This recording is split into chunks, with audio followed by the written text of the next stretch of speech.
Enggak dong. Berarti urusannya bukan kilometer, betul nggak? Berarti kalau sekarang orang pergi ke haji, pergi ke Mekah untuk berhaji, sementara Tuhan nggak perlu jarak, berarti pertanyaannya hajinya bukan itu gitu. Yang lucu lagi, teman-teman tahu arti haji nggak? Haji itu artinya pendatang. Jadi kalau ada orang di Mekah ngomong haji, itu artinya halo pendatang gitu. Kalau perempuan, hajah, halo pendatang perempuan. Jadi agak aneh kalau orang saya dari Jakarta misalnya datang ke Mekah disebut haji, cocok karena saya pendatang di Mekah, betul nggak?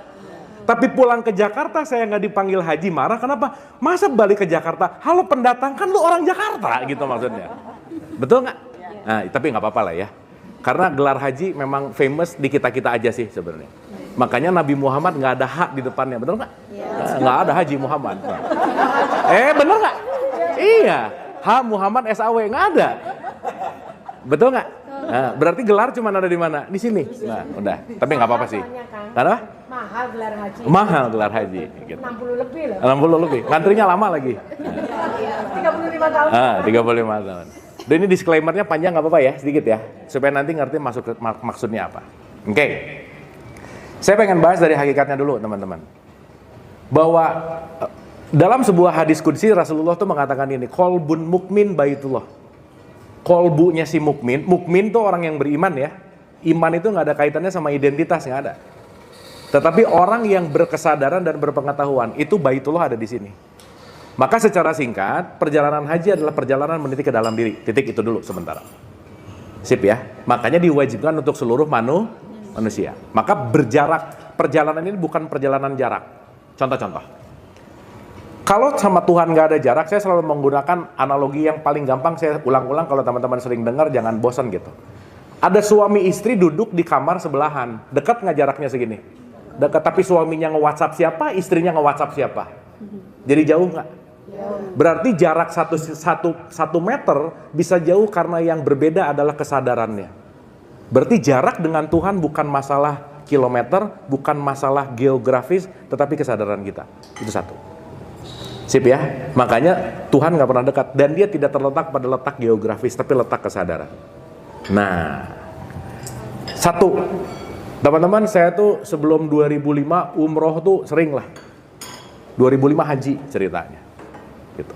Dan setiap saya umroh dan waktu itu haji, saya selalu nanya sama mutawif, saya tanya, Yai, kenapa tawaf kok muternya counter clockwise, kenapa nggak ngikutin clockwise? Jawabannya sederhana, wallahu alam bisawab, udah aja. Udah pokoknya gitu aja. Nah. Saya nanya lagi di tahun berikutnya pas umroh jawabannya sama, pas umroh jawabannya sama.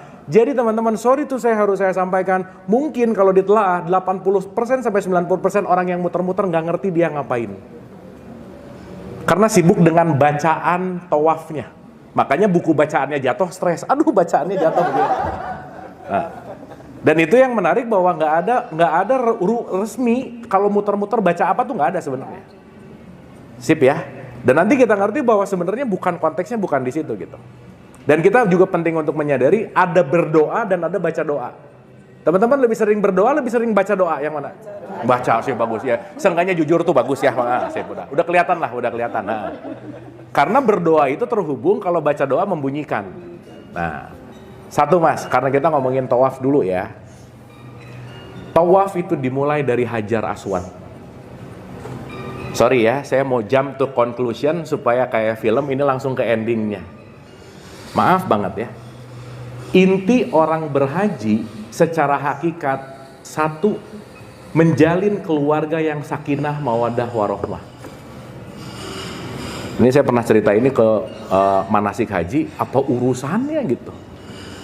Karena maaf ya, ketika kita tawaf, sa'i, umroh, haji, tapi tidak membangun keluarga yang sakinah, mawadah, warohmah, nonsense saja. Kenapa? Satu, kita tahu bahwa ada perspektif innalillahi wa inna ilaihi rajiun. Itulah kenapa tawaf counter clockwise untuk mengingatkan kembali gitu. Itu satu. Ingat ya, kamu kembali. Dan 7 ini sebenarnya ngomongin 7 lapis langit, 7 lapis kesadaran gitu kira-kira. Dan itu panjang lah ceritanya. Tapi seenggaknya si 7 ini mengingatkan software kita, hardware kita, PPH, LTKK, pendengaran, penglihatan, hati, lidah, tangan, kaki, kulit. Dah, 7 ini dijaga baik-baik, aman aja. Makanya 7 selalu menjadi sesuatu yang penting gitu. Anyway.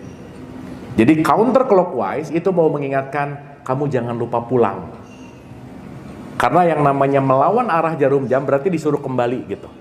Itu satu. Kenapa dimulai dari Hajar Aswad? Satu poin. Siapapun kita pasti terlahir dari Siti Hajar atau seorang ibu. Makanya Hajar Aswad itu bentuknya seperti kemaluan perempuan. Makanya maaf ya, kenapa Nabi Muhammad mengajarkan ngecup Hajar Aswad? Maksudnya bukan nyium batu, cintailah ibumu gitu. Jadi kalau datang ke sana ngecup Hajar Aswad, pulang sama ibunya berantem mulu, abis gitu ngecup Hajar Aswadnya bayar lagi gitu ya. Bayar loh sekarang.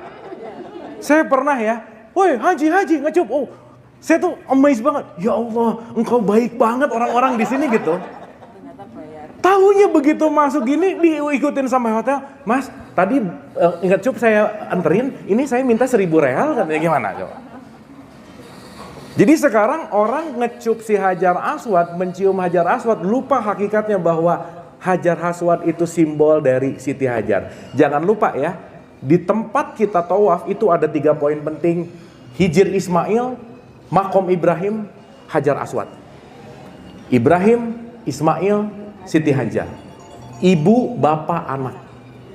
Jadi sebenarnya ngomongin muter ini cuman mau bicara bahwa perbaiki hubungan pasangan, anak, relationship dalam keluarga, contohlah keluarga Ibrahim gitu kira-kira. Itu satu mas. Jadi kenapa dimulai dari Hajar Aswad? Kenapa? Karena kalian semua pasti datang dari ibu. Saya komain ya.